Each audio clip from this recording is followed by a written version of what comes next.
Hello বন্ধুরা, আজকে সকাল 7টার সময় বেরিয়ে পড়লাম মাছ বিক্রি করতে যাবো বলে। চলো বন্ধুরা, দেখা যাক আজকে আমার মায়া কি মাছ কিনেছে। তারপরে আমাদের গ্রামে বাস স্ট্যান্ড থেকে কোনো বাস নাই, ওই জন্য আমি টোটোতে করে যাচ্ছি কোন নতুন হাট। 10 মিনিট টোটোতে জার্নি কমপ্লিট করে চলে এলাম মায়ের কাছে।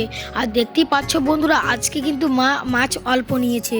তারপরে মা আজকে একটা বড় মাছ কাটছে, ওটা তোমাদেরকে একটু শেয়ার করলাম।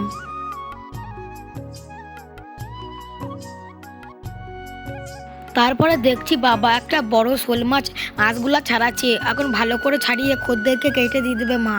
বন্ধুরা, আজকে আমাদের বাজারে সব থেকে বড় মাছ নেমেছে কাতলা মাছ। আর বন্ধুরা, তোমরা এত বড় মাছ কতবার দেখেছো কমেন্টে জানাবে। তারপরে আবার একটু বাজে দেখছি মা একটা বড় মাছ কাটছে। আর বন্ধুরা, আমার বড় মাছ কাটা দেখতে খুব ভালো লাগে, তোমাদের কেমন লাগে আমাকে কমেন্টে জানাবে। বন্ধুরা, মাছ বিক্রি কমপ্লিট করে চলে যাচ্ছি বাড়ি। বন্ধুরা, তোমরা আমার ভিডিও দেখে লাইক সাবস্ক্রাইব করছো না, প্লিজ বন্ধুরা একটা লাইক সাবস্ক্রাইব করতে পারো, তাহলে আমার ভিডিও বানানো মোটিভেট আরও বেশি আসবে।